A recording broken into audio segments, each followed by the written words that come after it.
Work hard, have fun, and make history is one of the famous quotes of Jeff Bezos, the second richest man on earth. He is the executive chairman and founder of the world's leading e-commerce platform, Amazon. Aside from his online store and his staggering $196 million net worth, what more do you know? Bezos isn't just a workaholic or a man with cool cash. Behind all that glitters, not all would have known about his two near-death experiences. What other surprising facts are there? Number 1. His birth name. Jeff Bezos hasn't always been called that. His birth name is Jeffrey Preston Jorgensen. His mother, Jacqueline Guise, gave birth to him in junior high when she was just 17. She almost wasn't allowed to finish her education, but she continued after agreeing to follow the strict conditions. Jeff's father, Ted Jorgensen, was a circus performer and a unicyclist who didn't earn much. Jacqueline divorced him a year after their marriage and worked on her own to make ends meet. Jeff was barely a year old back then. She enrolled in college classes to further her studies, and she was allowed to bring her child. That was where he met Mike Bezos, a Cuban immigrant. They got married, and he agreed to take care of Jeff as his own. This is where his name changed to Jeff Bezos. Number 2. His early interest in engineering and business.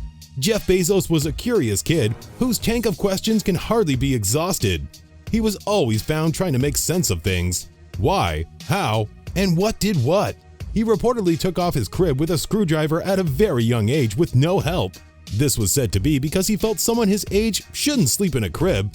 He enjoys inventing functional stuff using technological or scientific methods. Bezos once created his own alarm meant to keep his siblings from his room. By the time he became a high schooler, his home garage had been transformed into a laboratory of science discoveries and tech inventions. As we can see, it all paid off. Young Bezos was also into business. He started Dream Institute, a 4th, 5th, and 6th grader educational summer camp. He worked this through with his then-girlfriend and charged $600 per person. He also once worked a summer at McDonald's. Number 3. He was an outstanding student.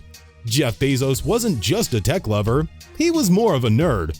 When in high school at the Miami Palmetto Senior High, he was one of the students who enrolled in the University of Florida's Student Science Training Program. In fact, he got recognized by the Miami Herald for his academic brilliance.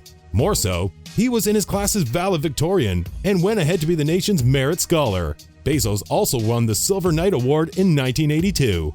He furthered his studies at Princeton University. He studied computer science and electrical engineering, earning a double degree after performing exceptionally in both.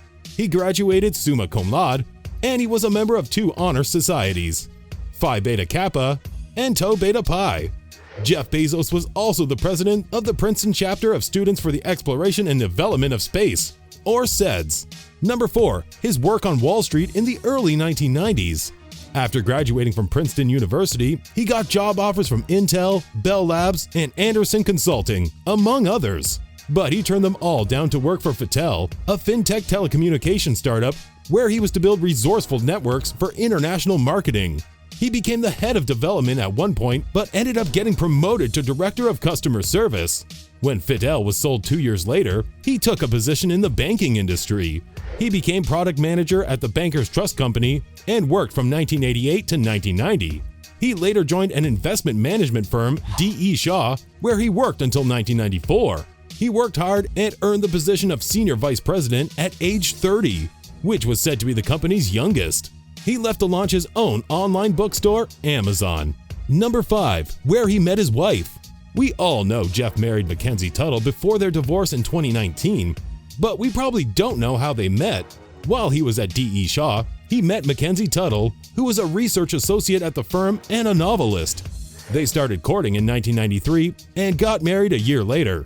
They have 4 children together, a daughter adopted from China, and 3 sons.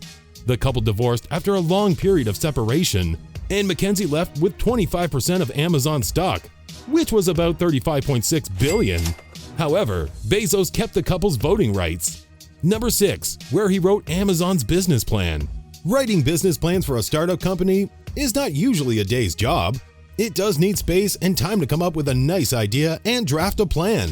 But with Bezos, well, he didn't need that. He laid down the whole business plan for Amazon on his car journey from New York to Seattle.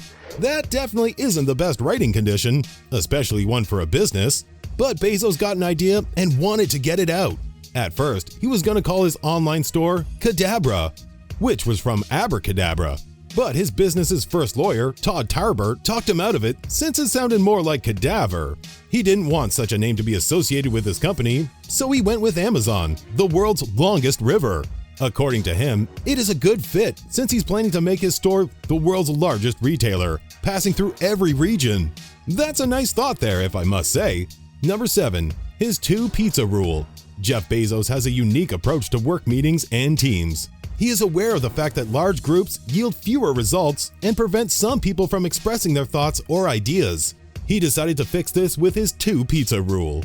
This is not about food or sort. It just means his teams and meetings should only have members that can be well fed with just 2 pizzas. If 2 are not enough, then the team is too big. Smaller groups won't cover up the voices of shy employees and lead them to repressing their thoughts. This approach brings about a decentralized organizational structure and improves the sharing of ideas. Small teams will lead to many teams, and monitoring their activities might be exhausting. However, it ends up resulting in innovative development. In fact, the approach is now being adopted in other companies and is gaining popularity.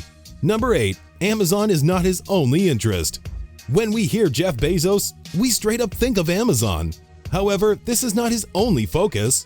He has always loved improving technology and advancing the World Wide Web.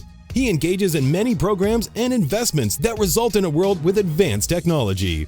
He was one of Google's first investors, and he released $250,000 to the company in 1998. And yeah, that was long before it was well developed and known.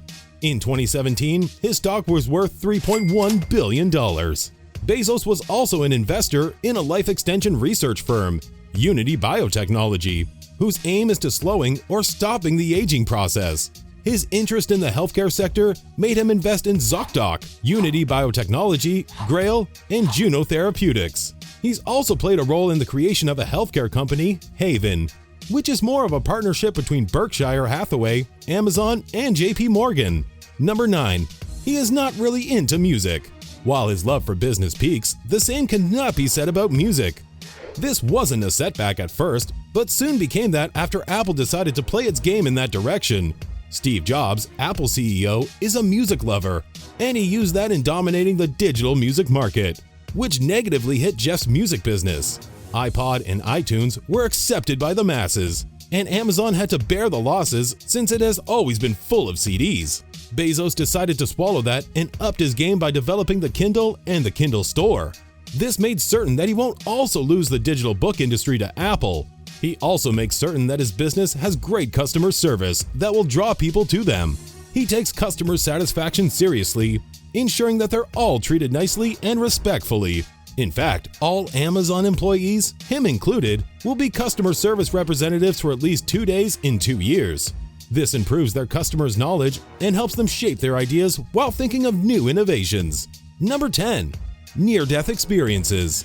Bezos has been in a situation close to death twice. He was in the harrowing 6.9 magnitude earthquake that happened in 2001 in Seattle. He was only a few seconds away from a 20-pound tungsten ball crushing his life. Also in 2003, he was journeying through the helicopter that crashed in West Texas. He was checking out land to purchase for his other company, Blue Origin. The helicopter took off and crashed in an intense air current. Bezos only had to deal with minor injuries, and the other 3 passengers with him survived.